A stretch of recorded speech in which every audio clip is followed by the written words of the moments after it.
Alur cerita Dewa Kekayaan kini sudah memasuki chapter ke-37 sampai 38. Cerita kemudian berlanjut di dalam hutan. Yesio berkata, semua tikus beracun dalam radius 1 mil dibunuh sebelum dia mampu mencapai level 5. Seperti yang diharapkan, monster yang hidup berkelompok memberikan lebih banyak poin pengalaman. Terima kasih atas kerja kerasmu, Xiao Luo dan Xiao Hui. Mari kita masuk ke hutan lebih dalam dan coba tingkatkan mencapai level 50. Setelah masuk lebih dalam lagi, kini Yesio bertemu kumpulan monster tikus beracun. Yesio berkata, Xiao Luo, mulai bekerja. Serang. Burung Phoenix Xiao Luo terbang ke udara, lalu menyerang dengan serangan apinya mengenai semua monster tikus beracun. Lalu notifikasi sistem muncul. Kini level Xiao Luo, burung Phoenix sudah mencapai level 42 dengan kekuatan plus 100, serta efek-efek lainnya juga plus 100. Dan Xiao Hui, sang naga juga sudah mencapai level 48 dengan semua kekuatannya meningkat plus 100. Dan notifikasi sistem peningkatan level MC kita Yesio sudah mencapai juga level 48 dan mendapatkan 80 poin atribut yang dapat dialokasikan. Yesio tertawa dan berkata, saya sekarang level 48, tidak jauh dari level 50. Yesio kemudian memeriksa inboxnya dan berkata, apakah ada pesan sistem? Yesio berkata, oh, kostum Dewa Binatang sudah selesai. Dan notifikasi sistem muncul, Anda mendapat pesan dari kota utama Fengye. Kostum Dewa Binatang sudah lengkap. Yesio kemudian berkata, kalau begitu mari kita kembali dan lihat dulu. Tidak lama kemudian, Yesio sudah tiba di kota utama Fengye. Yesio masuk dan bertemu dengan Thor. Yesio berkata, kudengar kostum Dewa Binatang sudah siap. Thor menjawab, benar sekali. Izinkan Thor memperkenalkan Anda pada karya seni ini. Thor berkata, selama proses pembuatannya, aku menemukan bahwa peralatan ini sebenarnya memiliki fungsi tersembunyi. Yesio berkata, oh, fungsi tersembunyi ya? Yesio kemudian menggunakan equipment itu di tangannya. Ia berkata, setelah mengenakan cakar Dewa Binatang, penampilan perlengkapan ini dapat ditampilkan atau disembunyikan. Lalu diperlihatkan statistiknya. Cakar Dewa, peralatan penjinak binatang level 40, kelas epic, meningkatkan 10% semangat dan kekuatan. Kecepatan serangan meningkat plus 20%. Yesio kemudian berkata, begitulah adanya, biar saya coba. Thor kemudian menunjukkan lagi sesuatu. Ia berkata, ada perlengkapan lain di sini, yaitu helm Dewa Binatang. Yesio kemudian menggunakannya. Equipment itu dapat meningkatkan damage plus 10%, serta ketahanan meningkat 10%. Dipicu dengan menggunakan 2 potong perlengkapan Dewa Binatang pada saat yang bersamaan. Melihat itu Yesio berkata, hah, apakah ini atribut set yang diaktifkan? Yesio berkata, atribut set ini sungguh luar biasa dahsyatnya. Ebimon kemudian berkata, wah, kamu kelihatan jelek sekali memakai helm ini. Lalu Thor berkata, ini cukup bagus. Yesio berkata kepada Ebimon, kamu tidak mengerti ini, peralatan harus praktis, lagi pula aku bahkan bisa menyembunyikannya. Yesio kemudian akan pergi dan berkata, terima kasih atas kerja kerasmu, aku masih ada urusan lain jadi aku pergi dulu. Thor berkata, baiklah, berhati-hatilah utusan terhormat. Pada saat berjalan di luar, Yesio mendengar percakapan pemain lain. Mereka berkata, apakah kamu mendengarnya? Tampaknya sesuatu yang besar terjadi di kota Suiyue. Saya mendengar bahwa tempat itu telah diserbu. Lalu wanita yang berambut merah berkata, sangat menakutkan. Mendengar itu Yesio berkata, kota Suiyue, apa yang terjadi? Ebimon berkata, sepertinya begitu. Bagaimana kalau meminta informasi kepada seseorang? Yesio menjawab, baiklah, tidak apa-apa. Ngomong-ngomong soal mendapatkan informasi, tiba-tiba ada seseorang yang kuingat. Cerita kemudian berpindah di kediaman Nona Dorothy. Seseorang datang dan berkata, Nona Dorothy, Anda kedatangan tamu. Nona Dorothy menjawab, katakan aku tidak di sini.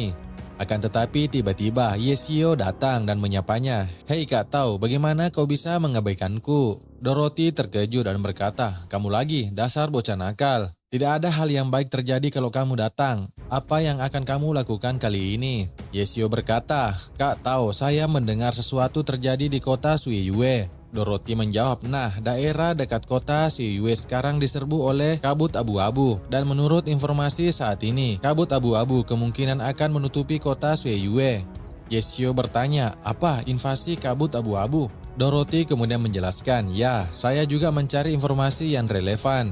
Menurut catatan kuno Istana Agung, kemunculan benda ini tampaknya berhubungan dengan dewa jahat. Yesio kemudian berkata, apa dewa jahat? Apakah dewa lainnya? Menarik. Dorothy kemudian berkata, dewa jahat ini bertanggung jawab khusus atas penyebaran wabah dan virus. Jadi dia bahkan tidak punya kuil. Dia sangat jahat. Yesio bertanya, siapa nama dewa jahat ini? Dorothy menjawab, namanya Sekhmet. Apa kamu berencana pergi ke kota Suiyue? Yesio, kukatakan padamu, jangan ikut campur dalam kekacauan ini. Yesio menanggapinya dengan santai dan berkata, seperti kata pepatah, keberuntungan dan kehormatan dicari dalam bahaya. Aku sangat ingin pergi ke kota Suiyue. Dorothy berkata, serius, kalau begitu, Yesio, aku bisa ikut denganmu. Karena Istana Agung memintaku untuk menyelidiki masalah ini. Yesio berkata, rasanya sungguh nyaman bersama Kak Tao. Aku langsung merasa aman. Dorothy berkata, jangan ngomong sembarangan, ayo berangkat besok pagi-pagi. Aku butuh waktu untuk mengaktifkan susunan teleportasi di kota Suiyue.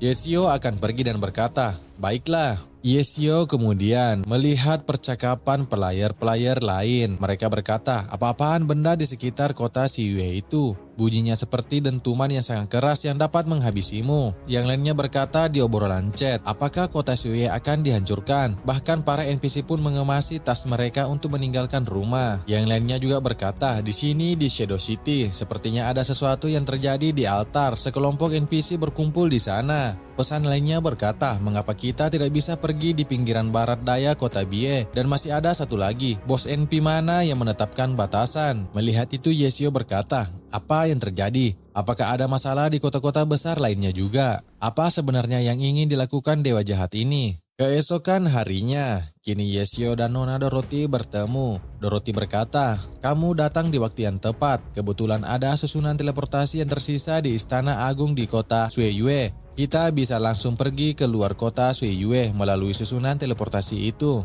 Dorothy kemudian mengangkat tongkatnya untuk membuka portal menuju kota Suiyue. Yesio berkata, lebih nyaman pergi bersama Kak Tao. Kita bisa pergi kemanapun kita mau.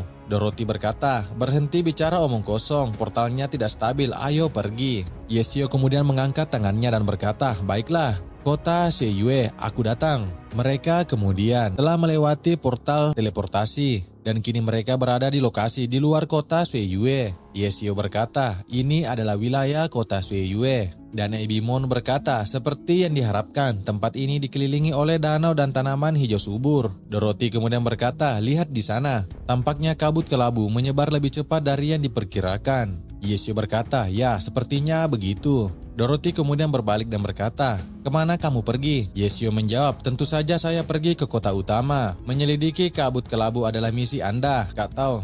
Dorothy berkata, dasar anak nakal. Aku tidak mau menemani kamu lagi, jaga dirimu baik-baik. Yesio menjawab, jangan khawatir Kak Tao, sampai jumpa lagi. Singkat cerita, kini Yesio sudah tiba di kota utama Suiyue. Yesio berkata, tampaknya ini adalah kota Suiyue. Tetapi mengapa begitu banyak orang keluar dari kota? Orang-orang di sana berkata, pergi. Aku sungguh malang, aku baru saja membeli rumah di kota dan hendak menetap. Tapi aku mengalami hal seperti ini. Kemana aku harus meminta keadilan? Ini semua gara-gara orang malang itu. Mereka jelas-jelas melarang kita mendekati danau Suiyue saat menambang. Tapi mereka menolak mempercayainya. Kali ini mereka benar-benar membuat murka para dewa dan seluruh kota akan hancur bersama mereka. Lalu pria yang paling depan berkata, orang-orang sudah mati. Apa gunanya mengatakan semua ini? Hanya seorang gadis kecil yang selamat, dia sungguh menyedihkan. Yesio kemudian menghampiri mereka dan bertanya, permisi, saya ingin bertanya, siapakah gadis kecil yang Anda bicarakan? Pria itu menjawab, kenapa kamu tanya begitu? Apa dia kerabatmu? Yesio kemudian menunjukkan lencana dan berkata, saya ditugaskan oleh Tuan Istana Agung untuk menyelidiki sumber kabut abu-abu. Saya baru saja mendengar Anda membahas hal ini. Lalu seorang pria berkata, ternyata itu adalah guru dari Istana Agung. Lalu pria berjenggot sebelumnya berkata, gadis kecil yang Anda cari bernama Aisyah, putri seorang penambang di distrik Bushui. Seluruh keluarga terinfeksi oleh kabut abu-abu, sungguh menyedihkan. Yesio bertanya, Paman, apakah kamu tahu di mana dia? Pria itu menjawab, nah dia telah diisolasi oleh beberapa orang dewasa di gereja. Kamu seharusnya bisa menemukannya dengan pergi ke gereja di kota Busui. Lalu pria lainnya datang dan berkata, namun tuanku, Anda harus berhati-hati. Sekali terinfeksi kabut abu-abu, bahkan tabib terbaik di kota pun tak dapat menyembuhkannya. Yesio berkata, oke, terima kasih semuanya. Lalu pria sebelumnya berkata, berhati-hatilah tuan. Singkat cerita, kini Yesio sudah sampai di gereja yang dimaksud. Yesio berkata, Aisyah ini adalah orang yang saya cari. Sepertinya saya perlu masuk ke gereja itu. Saat akan masuk, Yesio dihentikan oleh petugas penjaga di sana. Yesio kemudian dihentikan. Berhenti, siapa kamu? Tempat ini sangat berbahaya, sebaiknya Anda segera pergi. Jika tidak, jangan salahkan kami jika mengambil tindakan.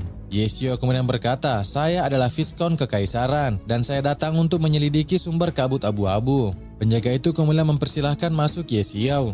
Penjaga gerbang itu kemudian masuk dan menemui nyonyanya. Ia berkata, Nyonya Sina, Tuan Yesio adalah utusan kekaisaran, datang berkunjung, mengatakan ia ingin menyelidiki sumber kabut abu-abu. Nyonya Sina kemudian berkata, apa? Utusan kekaisaran. Yesio kemudian datang dan berkata, aku akan memeriksa kabut abu-abu pada Aisyah. Nyonya Sina kemudian berkata, karena kami sedang menyelidiki kabut abu-abu, silakan ikuti saya.